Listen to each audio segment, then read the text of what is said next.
Hello दोस्तों, हम इस वीडियो में आईजीआई एविएशन एग्ज़ाम 2024 के लिए प्रीवियस ईयर पेपर से इम्पोर्टेंट क्वेश्चन को डिस्कस करने वाले हैं। ये पार्ट 2 है, तो इस वीडियो को पूरा देखिएगा। चलिए शुरुआत करते हैं। आप सभी को पता है, आप सभी की मेल आईडी पर मैसेज आ रहा है एग्ज़ाम डेट का। तो जिसकी एग्ज़ाम डेट आ गई है उसकी अपनी मेल आईडी चेक करते रहें, क्योंकि अलग अलग शेड्यूल में इसका एग्ज़ाम कंडक्ट कराया जाता है।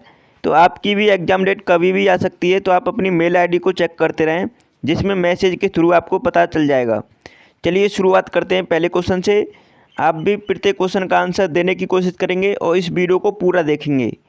पहला क्वेश्चन है, what is the heartbeat rate of young healthy man. आपको बताना है एक युवा स्वस्थ आदमी के दिल की धड़कन की दर क्या होती है। तो कितनी होती है? 72 टाइम्स होती है। बी ऑप्शन इस क्वेश्चन का राइट आंसर है। दूसरे क्वेश्चन पर चलते हैं। इस क्वेश्चन का सभी आंसर दें, रीजनिंग का क्वेश्चन है। तो यहाँ पर जिस प्रकार स्वाद जीव से संबंधित है, तो चलना किससे रिलेट करता है। ये क्वेश्चन आपकी परीक्षा में ऐसे पूछे जाते हैं, तो बताओ। तो चलना, देखो यहाँ पे जैसे कि जीभ से स्वाद का पता चलता है, उसी प्रकार चलना किससे होता है। तो ये फुट पैर से होता है। तो करेक्ट आंसर है सी ऑप्शन। सी ऑप्शन इस क्वेश्चन का राइट आंसर है। तीसरा क्वेश्चन है, इस क्वेश्चन का आंसर करें। तो इसमें आपको ऑड शब्द ऑड संख्या को बताना है, कौन सा ऑड विकल्प है। तो बताइए, अन्य 3 विकल्प से भिन्न है, इनमें से बताना है।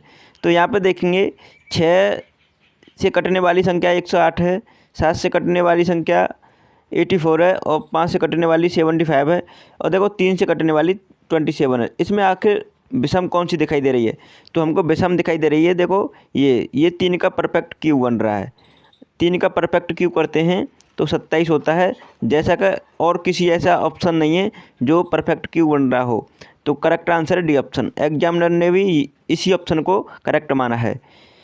नेक्स्ट क्वेश्चन पर चलते हैं। चौथा क्वेश्चन है, इस क्वेश्चन का आंसर करें। Brain is responsible for. मस्तिष्क का कार्य क्या है। तो बताओ मस्तिष्क का कार्य क्या है। तो इसका कार्य है शरीर का संतुलन बनाए रखना। बी ऑप्शन इस क्वेश्चन का राइट आंसर है। जैसे ही अगर मस्तिष्क काम करना बंद करता है, शरीर मृत समान हो जाता है, इसलिए शरीर का संतुलन बनाए रखता है। ठीक है, नेक्स्ट क्वेश्चन का आंसर बताएंगे। 5वें क्वेश्चन का आंसर करें।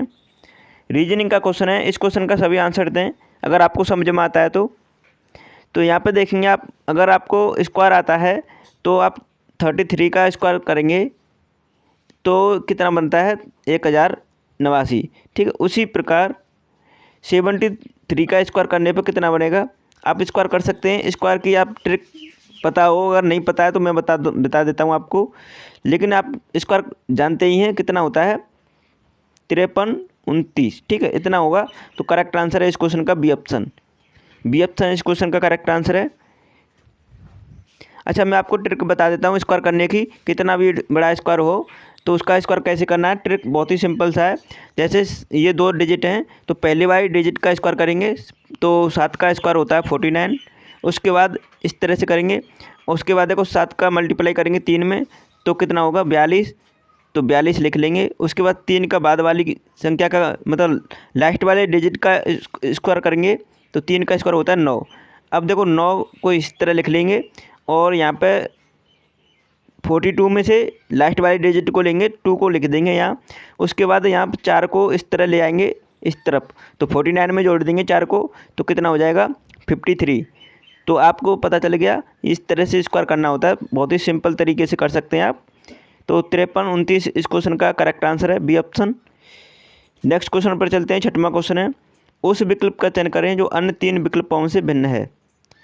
तो इनमें से 4 ऑप्शन में से आपको बताना है कि 3 तो एक किसी न किसी प्रकार से समान है, एक ऑप्शन ऐसा है जो डिफरेंट है, आपको वही चूज करना है। तो यहाँ पे देखेंगे डेबिट कटआउट मतलब डिडक्शन विड्रॉल, तो ये तीनों किसी न किसी प्रकार से सिमिलर हैं, समान हैं। लेकिन डिपॉजिट ये जमा करना ये अलग हो जाता है। ठीक है, तो करेक्ट आंसर है इस क्वेश्चन का बी ऑप्शन। नेक्स्ट क्वेश्चन देखेंगे। 7वां क्वेश्चन है। 7वें क्वेश्चन का आंसर बताएं। Blood is purified by. आपको बताना है ब्लड किसके द्वारा शुद्ध करता है। तो ब्लड किसके द्वारा शुद्ध होता है? तो इसका राइट आंसर करेंगे, देखो यहाँ पे उपरोक्त सभी इस तरह आंसर देने से अच्छा है मैं बताऊं, इसमें सटीक ऑप्शन है किडनी। किडनी का फंक्शन ही ये है कि रक्त को शुद्ध करता है। आप हृदय भी लगाएंगे, फेफड़े भी लगाएंगे, लेकिन इससे सटीक ऑप्शन को आपको चूज करना है। एग्जामिनर ने सी ऑप्शन को करेक्ट माना है। नेक्स्ट क्वेश्चन देखेंगे, 8वां क्वेश्चन है। अच्छा, 8वें क्वेश्चन का सभी आंसर बताएं अगर आपको समझ में आता है तो यहाँ पर जैसे मेट का कोड दे रखा है संख्या के रूप में 13120, उसके बाद BIT का कोड बताना है और वो भी संख्या की फॉर्म में। तो यहाँ पे देखेंगे किस तरह से ये संख्याएं बनाई गई हैं। तो मैं आपको बता दूं, अल्फ़ाबेटिकल ऑर्डर में जैसे A आता है 1 पर, ठीक है, B आता है 2 पर, इनकी प्लेस वैल्यू को ज्यों का त्यों लिखा है कहीं न कहीं। देखेंगे आप, जैसे M की प्लेस वैल्यू होती है 13 और A की प्लेस वैल्यू होती है 1, T की प्लेस वैल्यू होती है 20। तो आप देख सकते हैं 13120 बन गया कोड। इसी प्रकार BIT का कोड लिख सकते हैं। B की प्लेस वैल्यू होती है 2, एक I की होती है 9 और T की होती है कितनी 20। तो 2920 किस ऑप्शन में, जो कि B ऑप्शन इस क्वेश्चन का करेक्ट आंसर है। ज़्यादा सोचना नहीं होता है, बस आपको इस तरह से अगर आप ज़्यादा से ज़्यादा प्रैक्टिस किए होते हैं तो आपको ईजिली समझ में आ जाता है कि किस तरह से क्वेश्चन करना होता है। अब 9वें क्वेश्चन का आंसर करें। आप ज़्यादा से ज़्यादा प्रैक्टिस कीजिएगा इस टाइप के क्वेश्चन की, जैसा कि मैं आपको करा रहा हूँ आप वहाँ से कर सकते हैं इस टाइप के क्वेश्चन की practice. Dash is use in thermometer to show the temperature. आपको बताना है तापमान दिखाने के लिए थर्मामीटर में किसका प्रयोग किया जाता है। तो थर्मामीटर में मरकरी का यूज करते हैं। तो इस क्वेश्चन का राइट आंसर है B ऑप्शन। B ऑप्शन इस क्वेश्चन का आंसर है। नेक्स्ट क्वेश्चन पर चलते हैं। 10वां क्वेश्चन है। इस क्वेश्चन का सभी आंसर करें। उस विकल्प का चयन करें जो अन्य 3 विकल्पों से भिन्न है। इसमें से ऑड ऑप्शन को आपको चूज करना है, बताओ कौन सा है। तो यहाँ पे देखेंगे हरा, ग्रीन, इंडिगो, वॉलेट, ये कहीं न कहीं अपने आप में ये कलर हैं, लेकिन यहाँ पे पिंक ये मिक्स कलर है क्योंकि ये वाइट और रेड को मिलाकर बनता है। वाइट प्लस रेड, इन दोनों कलर को मिलाकर पिंक बना है। तो इस क्वेश्चन का राइट आंसर होगा C ऑप्शन। तो इस तरीके से आप सोच सकते हैं। इस तरीके से इसमें एग्जामिनर ने डिफरेंट मतलब ऑप्शन डाला है। नेक्स्ट क्वेश्चन चलते हैं। 11वां क्वेश्चन है। इस क्वेश्चन का आंसर करें। World health day is celebrated on. तो आपको बताना है विश्व स्वास्थ्य दिवस कब मनाया जाता है। तो विश्व स्वास्थ्य दिवस मनाते हैं 7 अप्रैल को। तो इस क्वेश्चन का राइट आंसर है ए ऑप्शन। ए ऑप्शन इस क्वेश्चन का करेक्ट आंसर है। नेक्स्ट क्वेश्चन का आंसर करेंगे। 12वां क्वेश्चन है। इस क्वेश्चन का सभी आंसर करें। भारत के बर्डमैन के रूप में कौन जाना जाता है। बताओ भारत के बर्डमैन के रूप में किसे जाना जाता है। तो इसका राइट आंसर है सलीम अली को। सलीम अली को भारत के बर्डमैन के रूप में जाना जाता है। तो इस क्वेश्चन का राइट आंसर होता है C ऑप्शन। नेक्स्ट क्वेश्चन पर चलते हैं। इस क्वेश्चन का सभी आंसर करेंगे। देखो मैं आपको ऑप्शन दिखा देता हूँ, इस टाइप से ऑप्शन है और ये रीजनिंग का क्वेश्चन है। अच्छा क्वेश्चन है। इस क्वेश्चन को सभी सॉल्व करें अगर आपको समझ में आता है तो। एक कॉलोनी में 4 घर हैं A B C D, ठीक है, स्थित हैं। B C के उत्तर में है, 40 मीटर की दूरी पर स्थित है। A D के पूर्व में 20 मीटर की दूरी पर स्थित है। C D के पश्चिम में 30 मीटर की दूरी पर स्थित है और C के संदर्भ में A किस दिशा में है। देखो इस टाइप के क्वेश्चन को मतलब कम समय में बनाने के लिए आपको एक ट्रिक की ज़रूरत है।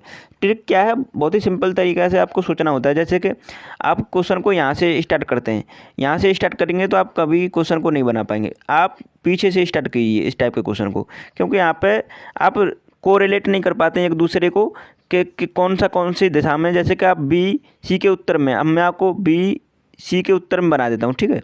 इस तरीके से अब मान लो आप दिशा जानते हैं A, इस तरह से उत्तर ये ऊपर वाला, नॉर्थ, साउथ, वेस्ट, ईस्ट, ठीक है, इस तरीके से। अब यहाँ पे देखो मैंने C के उत्तर में B बना दिया, लेकिन यहाँ पे फिर आगे बोल रहा है A D के पूर्व में 20 मीटर है। अब देखो A और B, यहाँ पे A और D का कोई यहाँ पे B और C के साथ रिलेशन नहीं बन रहा है। तो इसलिए आपको कहाँ से बनाना है, आपको यहाँ से लेना है। C D के पश्चिम में 30 मीटर है। अब मान लो मैं C को D के पश्चिम बना लेता हूँ 30 मीटर। अब 30 मीटर की हमें देखो इसमें जो डिस्टेंस दे रखे है उससे हमें कोई इफेक्ट नहीं पड़ता, क्योंकि यहाँ पे डायरेक्शन केवल सिंगल उसमें दे रखी हैं। जैसे नॉर्थ, ईस्ट वेस्ट साउथ इस तरीके से दे रखी हैं, तो हमें कोई इफेक्ट नहीं पड़ता है इसकी डिस्टेंस से, ठीक है। तो यहाँ पे बोल रहा है सी डी के पश्चिम में 30 मीटर है, ठीक है, मैंने ऐसे बना लिया। अब देखो यहाँ पे अब रिलेशन अब कर सकते हैं स्टार्टिंग से, बी सी के उत्तर में 40 मीटर है। अब मान लो सी दे रखा है और बी उत्तर में बता रहा है, बी सी के उत्तर में, तो बी बना लेते हैं ऊपर, ठीक है, सी के। अब यहाँ पे बोल रहा है ए डी के पूर्व में है, तो ए यहाँ पे पूर्व में बना लेते हैं डी के, ठीक है। तो अब उसने पूछा है सी के संदर्भ में ए किस दिशा में। अब देखो सी यहाँ पर है और ए कहाँ पर है, इस दिशा में, तो किस तरफ है, पूर्व की साइड में। तो इस क्वेश्चन का राइट आंसर है सेकंड ऑप्शन। बहुत ही सिंपल सा क्वेश्चन है, आप इजीली कर पाएंगे इसे। नेक्स्ट क्वेश्चन पर चलते हैं। 14 क्वेश्चन का आंसर करेंगे सभी।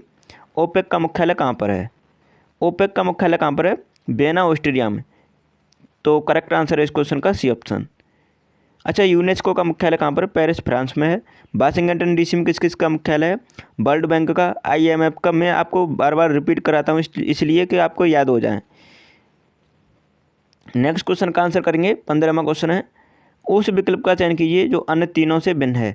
तो इसमें से आपको डिफरेंट ऑप्शन को चूज करना है फिर से। तो यहाँ पे देखो कौन सा आपको ऑप्शन डिफरेंट लग रहा है। अब आप सोचेंगे इसमें वर्ड मीनिंग दे रखी है, लेकिन हम वर्ड मीनिंग तरीके से नहीं सोचेंगे ऑप्शन को, हमें रीजनिंग के तरीके से सोचना है।